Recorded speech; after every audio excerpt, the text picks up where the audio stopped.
जो बड़ों का एहतराम न करे, जो बड़ों का एहतराम न करे। कौन सहाबा जिनके बारे में कुरान कहता है रज़ियल्लाहु अन्हुम फरदू अन, वो अल्लाह से राजी हो गए, अल्लाह उनसे राजी हो गए। कौन सहाबा जिनके बारे में कुरान ने कहा वकुल्लुम वादल्लाहुल हुस्ना, वो तमाम जमात जिससे अल्लाह ने जन्नत का वादा फरमाया है।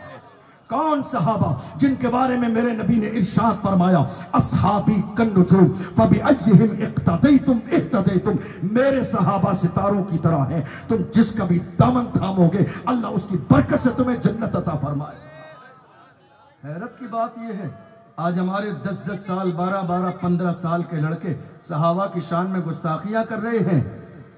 जिसकी सोहबत में बैठोगे वैसे ही हो जाओगे।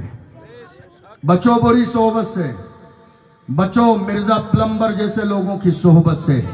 याद रखो हमारे पास पढ़े लिखे लोग मौजूद हैं, ओरिजिनल लोग मौजूद हैं। जब फुकहा हैं, जब उलमा हैं, जब मुफ्ती हैं, तो हमें इंजीनियर से दीन सीखने की जरूरत नहीं है। कुरान है, हदीस है, फिक्र है, फतावा है, बुखारी है, मुस्लिम है, तिरमिजी है, अबू दाऊद है, नसई है, इब्ने माजा है, जमुल जमामे है, बैहकी है, शोबुल ईमान है।